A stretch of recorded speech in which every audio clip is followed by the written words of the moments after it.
Hai, kembali bersama saya di Bengkel Mafia. Kali ini kita akan melanjutkan materi kimia, yaitu berkaitan dengan stokiometri.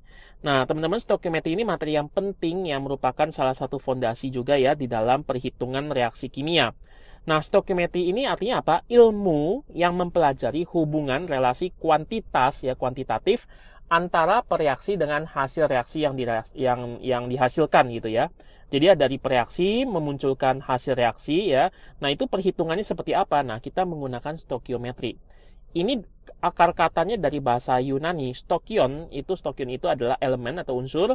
Metri ya, metros itu artinya adalah mengukur ya, mengukur unsur. Dan karena kaitannya dengan reaksi kimia, maka stokiometri ini penting sekali khususnya dalam kita menghitung reaksi dan hasil reaksi menggunakan konsep-konsep dasar dalam stokiometri. Nah, sebelum kita masuk stokiometri lebih lanjut, nah karena ini sangat penting sekali dalam reaksi kimia, kita perlu lihat reaksi kimia itu sebetulnya apa.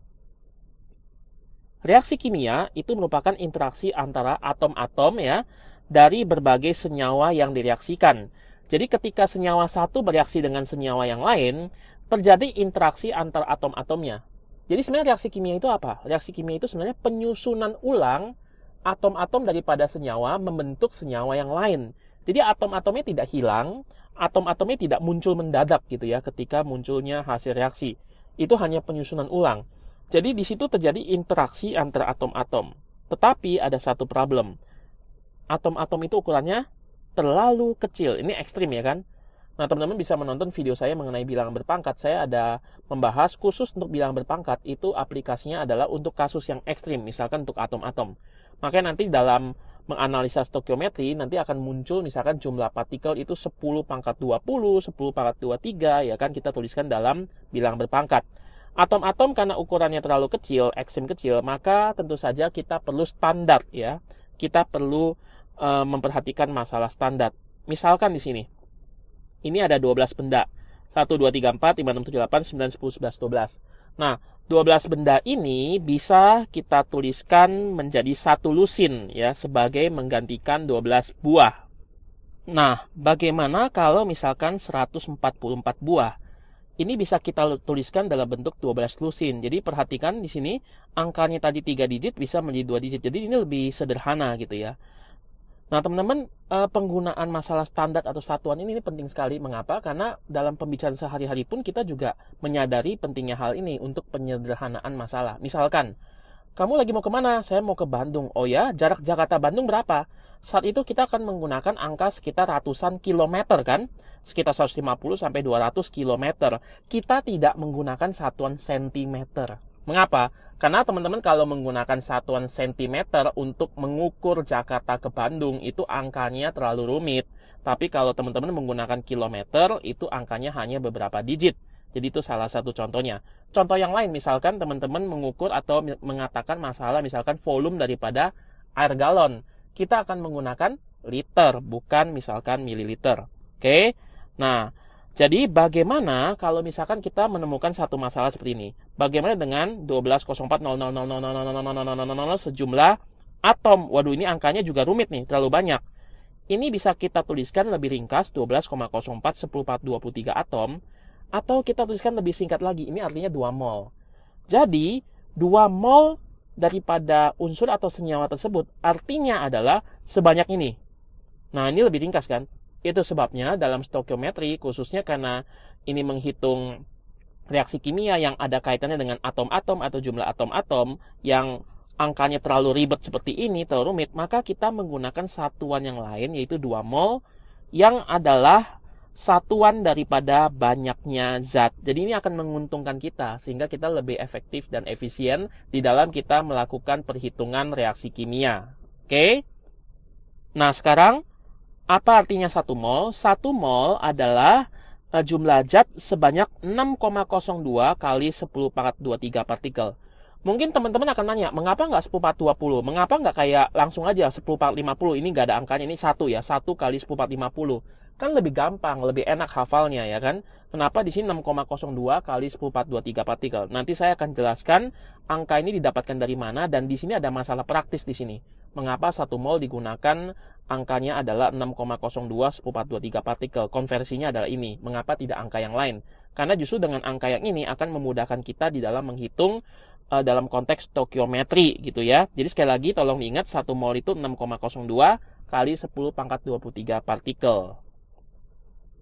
Maka kalau misalkan kita mau menghitung banyaknya partikel total, itu adalah jumlah mol dikali 6,02 kali 10 pangkat 23 partikel. Nah teman-teman, ini jumlah partikel totalnya, ini jumlah mol, ini bilangan Avogadro ya kan, karena bilangan ini memang diturunkan daripada seorang namanya Avogadro. Nah bilangan Avogadro ini adalah 6,02 kali 10⁻³ partikel ya untuk setiap 1 molnya. Kalau 2 mol ya berarti kalikan 2, jadi 12,04 kali 10⁻³. Kalau 3 mol berarti 3 dikali ini 6,02 jadi 18,06 ya kan, sekali 10⁻³ partikel. Jadi jumlah partikel adalah jumlah mol dikali bilangan Avogadro. Ini tolong diingat ya, karena nanti ini ada kaitannya dengan rumus-rumus sesudahnya. Jadi kalau 1 molnya sekian, berarti kalau 2 mol ya kalikan 2, kalau 3 mol kalikan 3. Maka rumusnya kalau n mol adalah jumlah partikelnya n besar adalah n mol dikali Na, yaitu 6,02 kali 10⁻³. Nah, teman-teman, tentu saja kita tadi ya, mungkin kita ada muncul satu pertanyaan, mengapa bilangan Avogadro yang kita pilih adalah ini, ya kan? Karena ini ada kaitannya dengan massa atom relatif. Nah, sekarang kita akan masuk ke dalam konsep yang kedua. Jadi ini saya pending dulu ya. Saya belum membahas mengapa saya menggunakan 1 mol ini. Kan bisa saja kita menggunakan 1 mol misalkan 50.000 partikel, atau 1 mol misalkan 100 juta miliar partikel. Lebih mudah mungkin kan, angkanya lebih bagus. Tapi kenapa harus 6,02 10⁻23 partikel, dan bilangan Avogadro yang kita pilih adalah ini gitu ya. Mengapa seperti itu? Nanti kita akan masuk ke sana. Tapi sebelumnya, kita akan masuk ke dalam satu masalah yang lebih mendasar, yaitu massa atom relatif. Massa atom relatif adalah massa atom dengan acuan 1/12 massa atom C12. Jadi kalau misalkan saya tanya, berapa massa atom relatif unsur natrium? Berarti massa 1 atom unsur natrium dibagi dengan 1/12 massa atom C12. Kalau saya tanya massa atom relatif unsur hidrogen itu berapa? Itu sama saja, massa 1 atom hidrogen dibagi dengan 1/12 massa atom C12. Jadi massa atom relatif ini relatif terhadap ini. Artinya apa? Artinya 1/12 massa atom C12 ini yang menjadi standar. Ya, itu yang menjadi standar. Jadi misalkan kalau saya menggunakan standar sentimeter, misalkan ini 1 cm gitu ya. Maka 3 kali ini ya, 1, 2, 3, berarti ini kan 3 dikali standarnya, 3 kali 1 cm. Jadi ini adalah 3 cm. Jadi 3 cm sebenarnya 3 kali standar ini, ya, 3 kali standar ini. Jadi kalau misalkan ada suatu massa atom relatif, ini artinya massanya itu berapa kalinya standar ini, ya, sama seperti ini 1 cm, 3 cm berarti 3 kalinya ini. Jadi kalau massa atom relatifnya adalah 10, berarti massanya adalah 10 kalinya ini gitu ya, 10 kali standarnya. Jadi 1/12 massa atom C12 ini analoginya seperti senti. Nah, 1/12 massa atom C12 yang dijadikan standar ini, itu adalah apa? Itu adalah satuan massa atom. Jadi, boleh kita singkat menjadi 1 SMA, ya, 1 SMA atau 1 satuan massa atom. Nah, menjadi ini. Itu adalah 1/12 massa atom C12.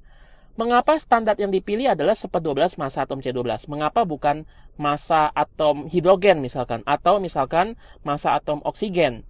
Karena ternyata kalau 1/12 massa atom C12, kalau angka-angka lain massa atom dibagi ini, angkanya akan bulat. Angkanya akan sangat mendekati bilangan bulat. Jadi sekali lagi, kalau massa atom suatu unsur dibagi dengan 1/12 massa atom C12, itu angkanya akan sangat mendekati sekali. Dan ngomong-ngomong massa atom C12 itu stabil ya kan? Di sini sangat stabil. Itu sebabnya kenapa dipilih 1/12 massa atom C12. Karena hasil pembagiannya secara praktis akan sangat menguntungkan kita, angkanya akan bulat, ya, mendekati bilangan bulat, ya kan? Oke, nah sekarang saya bisa tuliskan berarti begini.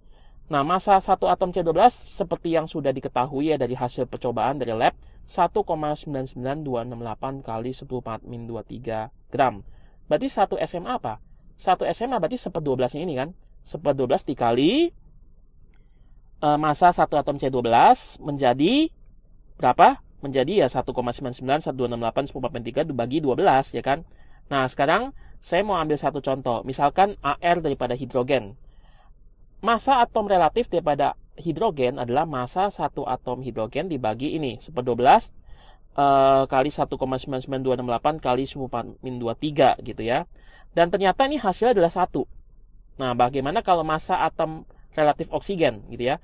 Massa satu atom oksigen dari hasil percobaan juga angkanya juga tidak terlalu bagus ya, angkanya itu kecil sekali. Dibagi dengan 1/12 dikali 1,99268 kali 10⁻23, angkanya mendekati 16. Nah, angka-angka yang seperti ini kan sederhana, sangat gampang untuk kita gunakan dalam perhitungan kan? Daripada teman-teman nanti dikasih tabel angkanya kayak beginian semua nih. 1,99268 kali 10⁻23, 1,657 kali 10⁻24, 1,7. Wah, itu kan ribet. Lebih gampang, hidrogen 1, oksigen 16, natrium 23, ya kan? Lalu nitrogen 14, kan lebih gampang kayak begitu, ya kan? Jadi ini sederhana. Dengan menggunakan massa atom relatif terhadap siapa? 1/12 massa 1 atom C12, maka kita mendapatkan angka yang lebih sederhana. Nah, sebaliknya sekarang bagaimana kalau saya mau cari massa atomnya gitu, diketahui AR-nya.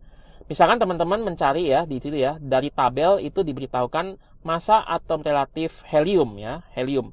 Itu adalah 4. Maka berapa massa satu atom helium? Nah, ini tinggal dibalik ya kan. Seperti kita ketahui, massa satu atom adalah AR-nya dikali dengan 1 SMA ya kan. AR-nya adalah 4, tinggal dikali dengan ini pindahkan ke sana ya, jadi menjadi 4 SMA ya kan, AR-nya dikali 1 SMA. 1 SMA apa? 1 SMA ini tadi 1/12 massa 1 atom C12 yang adalah 1/12 dikali ini. Oke. Maka 4 dikali 1/12 kali 1,99268 kali 10⁻23, teman-teman akan mendapatkan ini 0,6642267 ya. Ini sebenarnya masih terus gitu ya. Cuma saya stop sampai di sini saja, pembulatan saja, kali 10⁻23 gram. Nah, ini kan kecil sekali ya, angkanya rumit. Jadi itu sebabnya kita akan lebih senang menggunakan massa atom relatif. Oke, untuk lebih jelasnya kita coba lihat satu analogi lagi ya. Misalkan ada 0,02 kg, teman-teman kita bisa tuliskan ini 0,02 dikali standarnya adalah 1 kg ya kan. Nah, kita bisa ubah ini kilogram ini kembali ke satuan yang lain yang memudahkan, yaitu 1000 gram. Sehingga ini menjadi 0,02 dikali 1000 gram menjadi 20 gram. Nah, ini kan angkanya lebih memudahkan ya. Daripada 0,02 mungkin kita lebih prefer misal 20 gram tapi yang kita gunakan. Ini juga sama, tadi 0,6642267 kali 10⁻23 gram ya. Ini kan kita bisa tuliskan tadi apa? 1/3 dikali ini kan. 1/3 dikali 1,99268 kali 10⁻12 ya kan. Atau ini adalah 4/12 ya. 4 dikali 1/12 ini. Nah, 1/12 ini apa? 1/12 kali ini massa 1 atom C12 ini adalah 4 SMA, 4 satuan massa atom. Jadi daripada kita tuliskan begini panjang, saya bisa tuliskan 4 kali standar, ya 4 kali 1 SMA. Kalau tadi kan 0,02 kg, saya bisa tuliskan 20 kali 1 standar, 1 gram gitu ya. Ini menjadi standarnya. Jadi lebih simple, lebih sederhana. Nah, kita masuk ke contoh soal deh ya. Misalkan massa atom relatif natrium 23. Nah, semua massa atom relatif itu ya, angka-angkanya sudah ada dalam sistem periodik unsur, tabelnya sudah ada. Dan ini menggunakan angka-angka yang seperti ini jadi lebih memudahkan daripada menuliskan seperti ini di dalam tabel ya. Kita bacanya pasti akan sulit, tapi di tabel teman-teman bisa lihat massa atom relatif natrium ya, di situ 23. Berapa massa satu atomnya? Nah, dari sini baru kita gunakan rumusnya 23 dikali 1 SMA ya kan. Karena standarnya ini kan menggunakan tadi 1/12 satuan massa atom C12 ya kan, maka 1 SMA itu 1/12 dikali dengan 1,99268 maka kita dapatkan 3,81 kali 10⁻23 gram. Jadi sebenarnya massa satu atom natrium itu adalah sekian. Nah, tapi sekali lagi kita akan lebih prefer menggunakan ini langsung daripada menggunakan ini, karena ini angkanya terlalu rumit gitu ya. Jadi meskipun kalau misalkan bisa saja nanti dalam soal akan ditanya, digunakan massa atom relatifnya sekian, berapa massa satu atomnya. Nah, teman-teman harus tahu konversinya ya. Konversinya adalah ini, 1/12 massa atom C12. Oke, nah bagaimana sekarang jika molekul, ini kan atom. Bagaimana kalau misalkan dia bukan atom tapi molekul? Molekul adalah gabungan daripada atom-atom. Misalkan H2O ya, H2O. Ini senyawa H2O terdiri dari unsur hidrogen dan terdiri dari unsur oksigen. Unsur hidrogen itu paling kecilnya atom hidrogen. unsur oksigen paling kecilnya adalah atom oksigen. Nah, tetapi senyawa air ini kalau satu paket ini paling kecil molekul namanya. Nah, bagaimana jika molekul? Ya tentu saja adalah gabungan dari atom-atomnya, ya kan? Maka bukan lagi AR ya, molekul H2O bukan lagi AR tapi pakainya MR. AR adalah massa atom relatif, MR adalah massa molekul relatif. Berarti karena di sini hanya ada 2, berarti 2 dikali ARH ya, 2 dikali massa relatifnya si hidrogen ditambah dengan atom si O ada 1, berarti 1 dikali ARO. Berarti MR-nya adalah jumlah ini. Nah, ARH berapa? Di dalam tabel itu ARH itu 1, jadi 2 kali 1 ditambah 1 dikali 16, maka totalnya ada 18. Maka massa molekul relatif air adalah 18 ya. Jadi kita bisa menggunakan ini. Nah, ini kan angkanya sederhana ya, enak di dalam perhitungan. Nah, sekarang kita mau cari massa total. Nah, teman-teman, seperti yang sudah kita ketahui ya, massa total itu adalah banyaknya atom dikali dengan massa satu atom. Ya dong. Kalau massa satu atomnya 5 gram, ini contoh ya, contoh. Kalau massa atomnya 5 gram ya, 5 gram ini misalkan satu atom, contoh saja ya. Bagaimana kalau dia 10 atom? Kalau 10 atom ya berarti tinggal 10 dikali dengan 5 ya kan? Jadinya 50 gram, kan begitu. Itu sebabnya bagaimana kalau misalkan massa atom satu atom ini diketahui, lalu jumlah partikel diketahui. Berarti kita bisa menghitung massa total. Massa total adalah banyaknya partikel N tadi ya. Ingat N itu apa? N itu adalah jumlah mol dikali bilangan Avogadro yang tadi ya. Banyaknya partikel dikali massa satu atom. Ya, ini jumlah partikelnya. Oke. Nah, jumlah partikel kita bisa buka menjadi jumlah mol dikali bilangan Avogadro. Nah, ini massa satu atom, ini adalah AR ya. AR dalam satuan SMA ya. Ini AR dikali 1 SMA. Ingat ya. Tadi kan massa satu atom dibagi dengan 1 SMA adalah AR. Maka massa satu atom sama dengan AR dikali 1 SMA. Ya, ini tinggal kita buka nanti bisa jadi gram kan. Jadi ini kita coba buka. AR dikali 1 SMA apa? 10/12 dikali massa 1 atom C12. Ini yang tadi ya. Ini satuannya gram ya. Ini kan 1,99268 kali 10/23 gram kan. Ini kan standarnya yang tadi. Nah, teman-teman perhatikan. Ini saya tuliskan ulang terlebih dahulu. Ini 10/12 kali 1,923 gram. Ya, yang tadi. Lalu saya mau gabungkan ini ya. Ini dibagi ini dulu. Ya, digabungkan menjadi satu angka. Menjadi 0,166057 kali 10⁻23 gram. Nah, teman-teman. Rumus ini kan ribet ya. Kalau saya mau mencari massa total. Massa daripada misalkan logam natrium. Atau massa daripada senyawa garam NaCl. Akan rumit sekali kalau misalkan ada angka ini. Ya, 0,166057 kali 10⁻23. Nah, itu sebabnya nih, ini kan N dikali AR. Ya, saya mau menjadikan gini, massa sama dengan N dikali AR. Nah, saya mau jadikan ini 1. Bagaimana caranya supaya angka ini kalau dikalikan Na ini supaya menjadi 1? Kenapa? Karena kalau Na-nya saya pilih suatu angka yang kalau dikalikan dengan ini menjadi 1, maka rumus massa akan sederhana. Massa menjadi jumlah mol dikali massa atom relatif. Kan gampang sekali. Daripada gini ya. Massa adalah jumlah mol dikali massa atom relatif dikali kali bilangan Avogadro dikali dengan, waduh, rumit sekali ya kan. Jadi saya akan pilih bilangan Avogadro yang kalau saya kalikan ke sini itu menjadi 1. Maka rumusnya betul-betul menjadi ini saja. Berarti bilangan Avogadro-nya harus berapa? Harus 1 per angka ini. Ya. Ini supaya bernilai 1, maka bilangan Avogadro-nya harus 1 per 0,166057 kali 10⁻23. Jadi 1 dibagi 0,166057 kali 10⁻23 kalau dikalikan dengan ini hasil 1. Nah, berapa ini? 1 dibagi ini berapa? Ternyata angkanya adalah ini. 6,02 kali 10⁻23. Nah, inilah alasannya mengapa bilangan Avogadro yang dipilih angkanya ini. Karena kalau kita memilih bilangan Avogadro-nya adalah 6,02 kali 10⁻23, kalau misalkan kita masukkan ke dalam rumus ini, maka rumus massanya jadi sederhana. Jadi dalam stokiometri sekarang kita menggunakan bilangan Avogadro-nya ya. Banyaknya zat 1 mol adalah 6,02 kali 10⁻23 partikel, bukan angka yang lain. Justru akan memudahkan rumus-rumus yang lain menjadi sederhana. Oke, contoh soal ya, supaya kita lebih memahami. Diketahui uap air dengan jumlah molekulnya 12,04 kali 10⁴23 molekul. Ingat ini molekul ya, bukan atom ya, karena ada H2O di sana satu paket. Lalu tentukan jumlah mol dan massa uap air tersebut. Nah, ini dari tabel dikasih tahu AR hidrogen, massa atom relatif hidrogen 1, massa atom relatif oksigen adalah 16 gitu ya. Lalu bagaimana kita menghitungnya? Nah, teman-teman, seperti kita ketahui jumlah partikel sama dengan jumlah mol dikali bilangan Avogadro. Nah, ini jumlah partikelnya nih, 12,04 kali 10⁴23 sama dengan jumlah mol dikali bilangan Avogadro. Ini bilangan Avogadro ini diingat ya, dihafal ya. 6,02 kali 10⁴23, berarti dapat nih jumlah molnya. Jumlah molnya 2 mol. Ya, ini bagi ini. Maka 2 mol. Jadi banyaknya zat si uap airnya itu 2 mol. Artinya apa? Ya partikelnya sebanyak ini ya. Daripada kita tulis partikel sebanyak ini, mendingan kita pakai satuan yang lain, yaitu lebih simpel 2 mol. Bagaimana masanya? Ya. Nah, massa sama dengan, karena kita sudah menggunakan satuan standarnya bilangan Avogadro adalah ini, maka rumus massa menjadi simpel seperti ini. Massa daripada air yang sebanyak itu adalah massa air yang sebanyak 2 mol.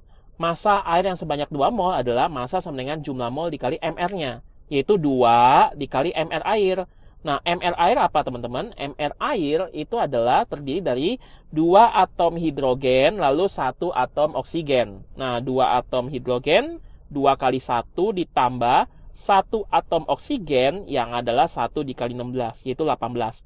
Maka 2 mol dikali dengan ini, ya 18. 2 kali 18, 36 gram. Jadi massa uap air yang sebanyak molekulnya sebanyak 12,04 kali 10⁴23 molekul, itu massa totalnya adalah 36 gram.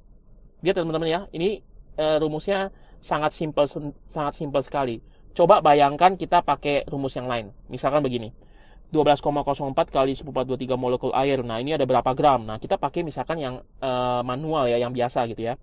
Kita tahu bahwa massa satu atom H adalah hidrogen ya, atom H adalah 0,166057,23. Dari tabel misalnya dikasih begini. Lalu massa satu atom O misalkan ya, dari tabel dikasih sekian nih, dikasih tahu. Tabel rumit gitu ya. Berapa massa satu molekulnya? Massa satu molekulnya berarti H2O ya. Massa satu molekul H2O berarti ada 2 atom H, berarti 2 kali ini, plus 1 atom O, berarti atom O-nya dikali 1, dijumlah. Nah, bayangkan 2 kali yang atas, lalu ditambah dengan 1 kali yang ini ya, oksigen, maka kita dapatkan 2,989026 kali 10⁴23 gram, ya kan? Nah, di sini ada berapa molekul, teman-teman? Ini ada 12,04 10⁴23 molekul. Satu molekulnya segini. Berarti kalau ada sekian molekul tinggal dikali kan? Berarti ini dikali ini kan? Kita akan dapat massa totalnya. Maka massa 12,04 10⁴23 molekul adalah sebanyak molekul ini 12,04 kali 10⁴23 dikali dengan massa satu molekulnya, ya kan? Kita dapatkan ini coret ya. Maka kita dapatkan 35,98787 ya, atau sekitar 36 gram. Hasilnya sama kok. Hasilnya mendekati sama ya kan? Jadi teman-teman perhatikan ya, ini agak panjang, udah begitu di tabel juga banyak kayak begini. Dan ingat, unsur itu ada, sekarang ada ratusan. Masa di dalam tabel yang ada ratusan unsur, masa ini tulis satu-satu kayak begini, sekian panjang itu menghabiskan banyak tempat. Lalu perhitungannya pun panjang ya, rumit. Coba kita bandingkan dengan yang sebelumnya. Ya, dengan sebelumnya ini. Nah, ini kan pendek sekali kan, cuma sekian. Terus yang diketahui di tabel juga singkat, ARH1, RO16. Makanya dalam stokiometri kita menggunakan rumus seperti ini.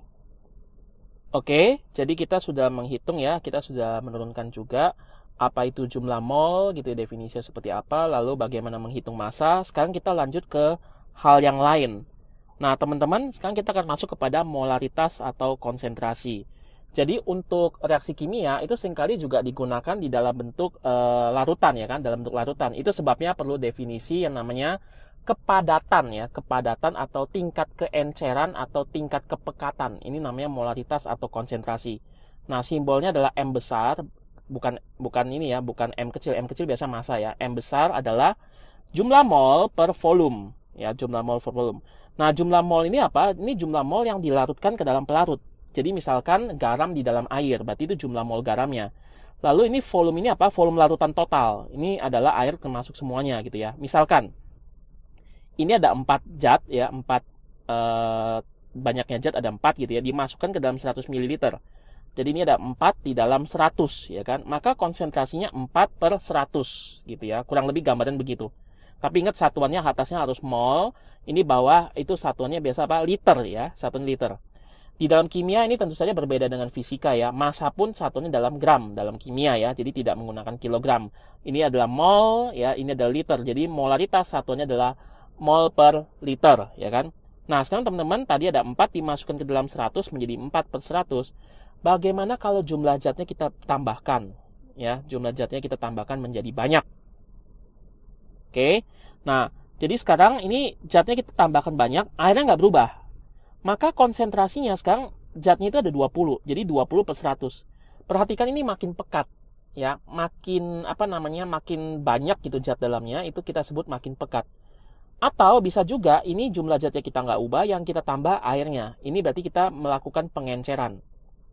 Jadi airnya 100, sekarang kita ubah menjadi 300. Ini banyaknya zat nggak berubah. Ini maka konsentrasinya menjadi 4/300. Nah, perhatikan, ini konsentrasinya besar, ini konsentrasi kecil, ya kan? Tadi kan konsentrasinya 4/100, ini menjadi 4/300 makin kecil, makin encer. Tadi konsentrasinya 4/100, kita tambahkan jumlah zatnya menjadi 20/100, ini makin pekat.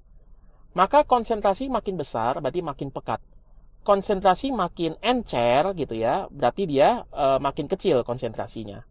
Nah, teman-teman, dalam beberapa kasus kita harus melakukan namanya pengenceran larutan. Itu sebabnya kita sedang menambah air atau pelarut, maka terjadi penurunan konsentrasi gitu ya. Konsep ini penting sekali khususnya dalam reaksi kimia, karena kita sering melakukan yang namanya reaksi di dalam bentuk larutan. Oke, kita lanjut sekarang ke dalam konsep selanjutnya, yaitu tentang gas.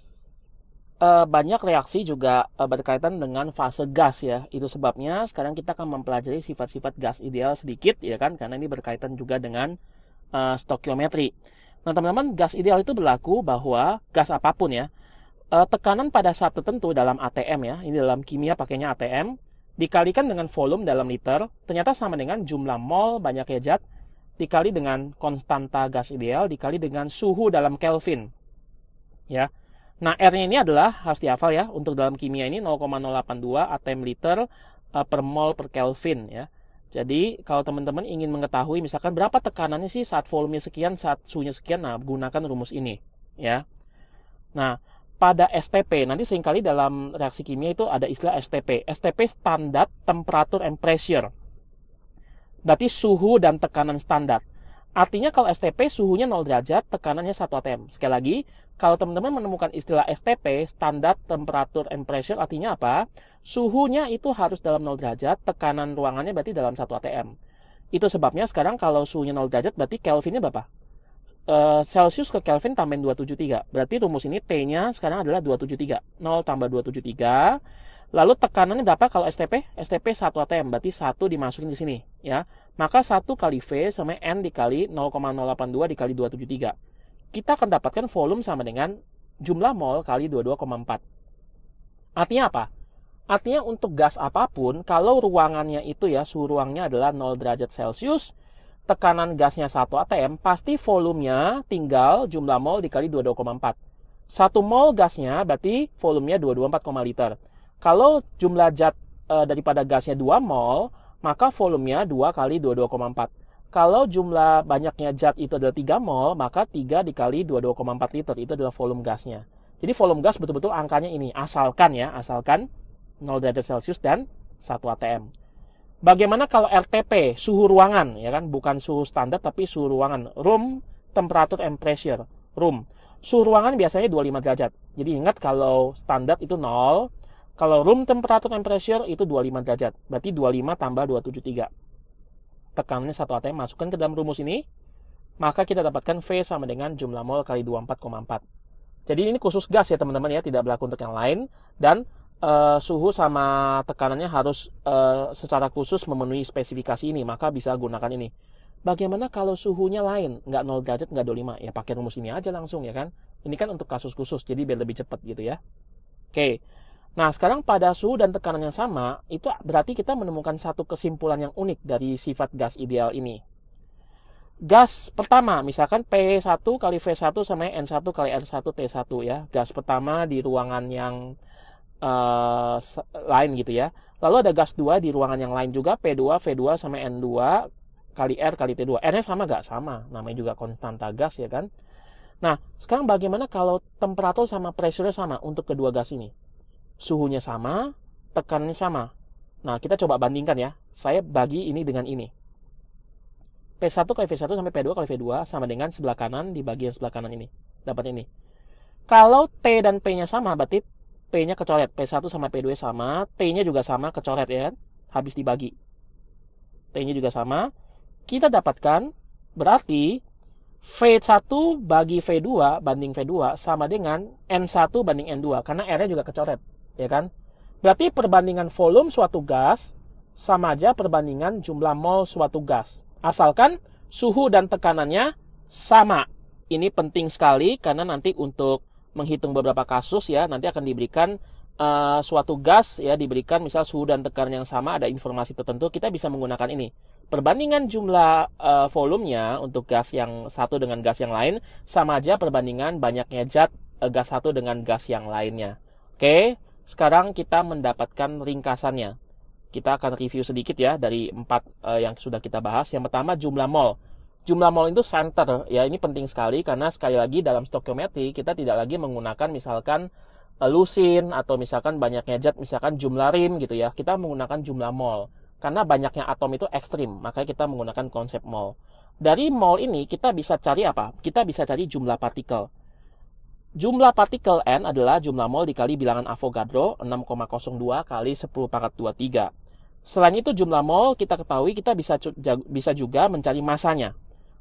Massa daripada suatu unsur adalah jumlah mol dikali massa atom relatif. Atau kalau misalkan dia senyawa, massa daripada suatu senyawa adalah jumlah mol dikali dengan massa molekul relatifnya. Jadi M sama N dikali MR.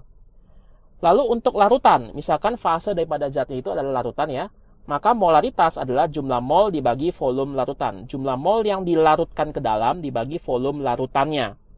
Yang keempat, gas ideal berlaku PVNRT ya. P kali V sama jumlah mol dikali R kali T, di mana R-nya adalah 0,082, T-nya harus dalam Kelvin.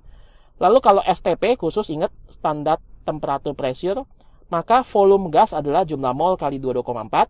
Kalau dia RTP, room temperature and pressure, maka volume gasnya adalah jumlah mol dikali 24,4. Ya, ini adalah ringkasannya ya. Jadi teman-teman perhatikan ini fase larutan, ini hanya khusus untuk gas. Jadi dengan model ini kita bisa menghitung banyak hal nanti ya. Nah, saya akan masuk ke beberapa contoh soal biar teman-teman bisa lebih membayangkan dengan mudah gitu ya. Oke, dalam suatu ruangan terdapat 2 gram gas hidrogen. Tentukan jumlah molekul gas hidrogen dan hitung jumlah atomnya. 2 gram gas hidrogen berarti kita bisa dapat, ingat, senternya adalah jumlah mol. Penting sekali untuk mendapatkan jumlah mol, kita bisa hitung yang lain-lainnya. Kalau 2 gram bagaimana? Oke, massa sama dengan, tadi apa rumusnya? Massa sama dengan N dikali MR. Nah, massanya 2 gram. Jumlah mol kita mau cari dulu. MR-nya apa? MR-nya karena 2 atom hidrogen, gas hidrogen kan H2. Berarti MrDH2 adalah 2 kali ARH. 2 kali 1, 2. Maka M-nya 2 gram, N dikali MR-nya 2. Jumlah molnya kita dapat. 1 mol jumlah molnya. Jadi 2 gram ini 1 mol gas hidrogen. Berarti jumlah molekul bagaimana? Ya udah pakai rumus ini kan. Jumlah partikel sama dengan jumlah mol dikali bilangan Avogadro. Maka 1 mol dikali 6,02 kali 10⁻23 partikel. Ingat, karena ini adalah semacam kayak senyawa gitu ya, senyawa unsur gitu ya. Itu sebabnya di sini bukan lagi atom tapi adalah molekul H2 ya, molekul H2. Oke. Lalu bagaimana dengan jumlah atomnya? Kalau jumlah atomnya, ini kan jumlah molekul ya, tinggal dikali 2 kalau ditanya jumlah atomnya. Karena setiap satu molekul H2 ada 2 atom. Ada sekian banyak molekul ya, berarti tinggal dikalikan 2. Nah, ini jawabannya. Oke ya. Lanjut kita misalkan contoh soal yang lain. Misalkan ada gas nitrogen pada suhu dan tekanan tertentu, kita nggak tahu, masanya 14 gram, volumenya 15 liter. Bagaimana volume 4,5 gram gas lain, uap air ya, ini gas lain, pada suhu dan tekanan yang sama. Ini massa atom relatifnya dapat dari tabel. Oke? Nah, 14 gram gas nitrogen itu ternyata katanya 15 liter. Nah, kita hitung dulu. Massa kan sama N dikali MR. Ya. 14 massanya N kali MR. MR-nya berapa? Ingat, ini gas nitrogen. Gas nitrogen itu N2. Berarti 14 dikali 2. MR-nya 2 kali 14. Berarti 28 ya. 14 dibagi 28 berapa? N-nya adalah setengah. Maka 14 gram ini saya ubah menjadi setengah mol ya. Berarti setengah mol gas nitrogen itu 15 liter. Sedangkan untuk zat yang lain nih, 4,5 gram gas uap air gimana? 4,5 gram H2O, sekarang saya gunakan massa sama N kali MR, massanya 4,5, MR-nya adalah 2 tambah 16 ya kan, karena hidrogennya ada 2 kali 1, oksigennya ada 1, 16 nih ya, 2 tambah 16, 18. 4,5 dibagi 18 dapat jumlah molnya adalah 0,25 mol.